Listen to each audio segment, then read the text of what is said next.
தமிழை பல்லாயிரம் ஆண்டுகளாக காத்து சங்கம் வைத்து வளர்த்த காவலர்கள், மதுரை தலைநகராய் கொண்டு ஆண்ட பாண்டியர்கள்.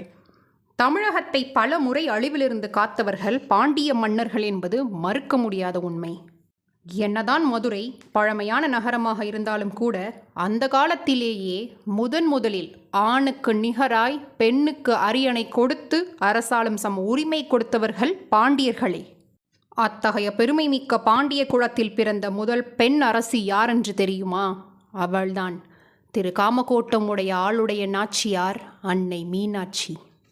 இந்த பதிவில் மீனாட்சி அம்மன் ஏன் மானிட பிறவி எடுத்து குறிப்பாக பாண்டியர்கள் குலத்தில் அவதரித்தாங்க, அன்னையின் பெற்றோர் யார், உலகாளும் ஈசன் ஏன் சோமசுந்தர பாண்டியனாக அவதரித்து மீனாட்சி அம்மனை மணம் செய்தார், பாண்டிய குலம் தழைக்க இவர்கள் இருவருக்கும் பிறந்த அந்த பாண்டிய மன்னன் யார், இப்படி பல சுவாரஸ்யமான தகவல்களை தெரிஞ்சுக்கலாம். வணக்கம் நண்பர்களே, இந்த காணொளியின் வாயிலாக உங்களுடன் பேசிக்கொண்டிருப்பது நான் செல்வி. மீனாட்சி அம்மனின் வரலாற்றினை தெரிந்து கொள்ள பல்லாயிரம் ஆண்டுகள் முன்னர் செல்லலாம், வாருங்கள். புராணங்களின் கூற்றுப்படி தேவர்களுக்கும் மனிதர்களுக்கும் இடைப்பட்ட கந்தர்வர்கள் உலகத்தில் விசுவாவசு அப்படின்னு ஒருத்தர் வாழ்ந்துட்டு வராரு. அவருக்கு சிவபெருமான் மேலே அதிகமான அன்பும் பக்தியும். சிவபெருமானின் அருளால் அவருக்கு ஒரு அழகான பெண் குழந்தை பிறக்குது. அந்த குழந்தைக்கு வித்யாவதி என்ற பெயரும் சூட்டுகிறார்.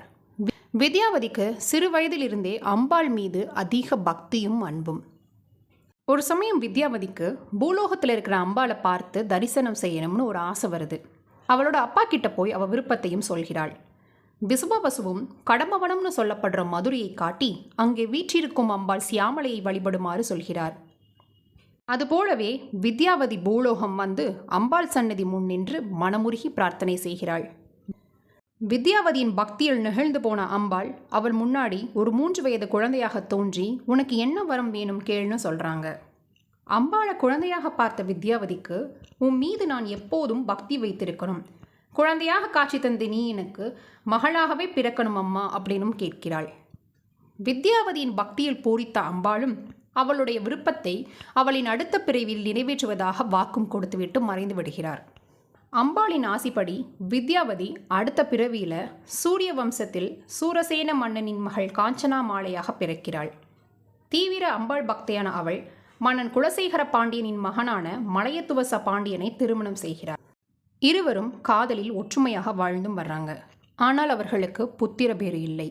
இதனால் கவலையடைந்த அவர்கள் பிரம்மதேவனை நோக்கி பூஜை செய்கிறாங்க. பூஜையின் பலனாக அவதரித்த பிரம்மதேவன் அவர்களை புத்திர காமேட்டி யாகம் மேற்கொள்ளுமாறு அறிவுரை சொல்கிறார். யாகத்தின் பலனாக அந்த வேள்வி தீயிலிருந்து ஒரு பெண் குழந்தை காஞ்சனா மாலையின் மடியில் வந்து அமர்கிறாள். அரசனும் அரசியும் குழந்தையை பார்த்த சந்தோஷத்தில் ஆனந்த கண்ணீருடன் அந்த குழந்தையை தூக்கி கொஞ்சுகிறார்கள். ஆனால் அவர்களுக்கு ஒரு பேரதிர்ச்சி காத்திருந்தது. அது என்ன தெரியுமா? குழந்தைக்கு 3 மார்பு தனங்கள் இருந்தது. ஆம், பேரதிர்ச்சியில் உறைந்து நின்றார்கள் அரசனும் அரசியும். அப்பொழுது ஒரு அசரீரி ஒழித்தது. இந்த குழந்தையை நீ ஆண் பிள்ளை போல துணிச்சலோடும் தைரியத்தோடும் வளர்க்கணும். இந்த குழந்தை வளர்ந்து மங்கையானதும் அவள் துணையை சந்திக்கிற தருணம் வரும். அப்பொழுது அவளது 3வது மார்பு தனம் மறையும். அப்படிங்கிறது தான் அந்த அசரீரியின் வாக்கு. மன்னரும் அந்த குழந்தைக்கு தடாதகை என்று பெயர் சூட்டி அசரீரி சொன்னது போலவே அந்த குழந்தையை ஆண் பிள்ளை போன்று துணிச்சலோடும் தைரியத்தோடும் வளர்த்து போர்க்கலைகள் ஆயக்கலைகளை கற்றுக் கொடுக்கிறான். அவளும் பல்வேறு நாடுகளில் போர் தொடுத்து வெற்றியும் காணுகிறாள். மலையத்துவச மன்னனும் தனக்கு பிறகு தன் ஆட்சியை நீயே நடத்த வேண்டும் என்ற பொறுப்பையும் ஒப்படைக்கின்றார். கோலாகலமாக மதுரையின் முதல் பெண் அரசியான மங்கையர்க்கரசி மீனாட்சிக்கு பட்டாபிஷேகம் நடந்தது.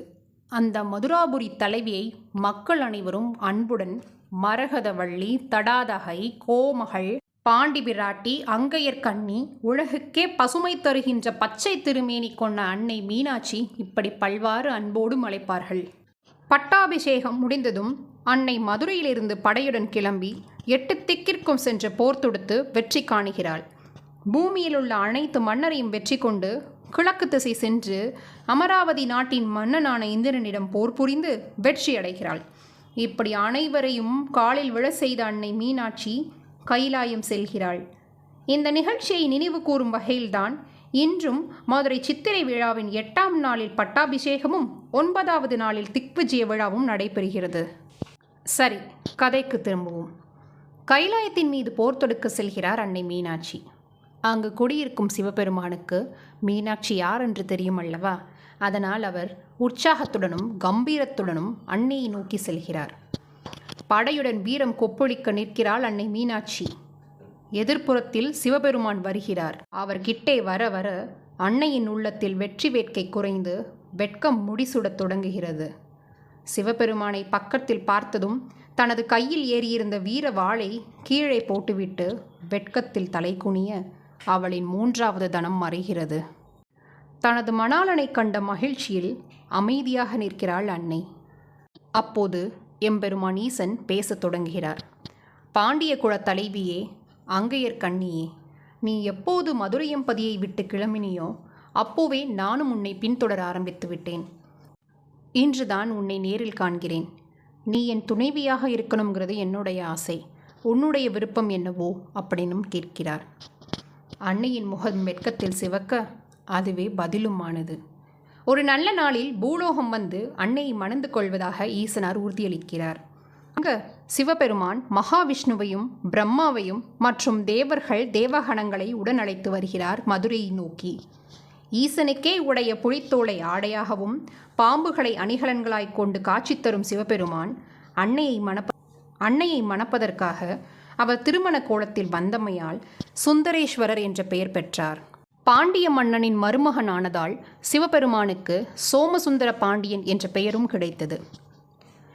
பாண்டிய குலம் தழைக்க வேண்டும் என அம்பிகை ஈசனிடம் வேண்டியருள பூவுலகில் வாழ்ந்த அவர்களுடைய திருமகனாக உக்கிர பாண்டியன் பிறக்கிறார். அவருக்கு தக்க பருவம் வரும் பொழுது காந்திமதி என்னும் நங்கையை மணமுடித்து வைக்கிறார்கள். பின் அன்னை மீனாட்சியும் சோமசுந்தர பாண்டியனும் திருக்கோயிலுக்குள் சென்று மறைந்ததாக புராணங்கள் சொல்கின்றன. இத்துடன் இந்த காணொளியை முடித்துக் கொள்கிறேன். இந்த பாண்டிய குல தலைவி மீனாட்சி அம்மனின் வாழ்க்கை வரலாறு பிடிச்சிருந்தா லைக் செய்யுங்க. யாரெல்லாம் மதுரை மீனாட்சி அம்மன் கோயிலுக்கு போயிருக்கிறீங்க, சித்திரை விழாவை பார்த்துருக்கிறீங்கன்னு கமெண்ட் பண்ணுங்கள், நானும் தெரிஞ்சுக்கிறேன். இதுபோல் பல சுவாரஸ்யமான ஆன்மீக புராணங்கள், வரலாற்று கதைகள் தெரிஞ்சுக்க நம்ம சேனலை சப்ஸ்கிரைப் செய்து பெல் ஐக்கானையும் ப்ரெஸ் பண்ணிக்கோங்க. நன்றி நண்பர்களே.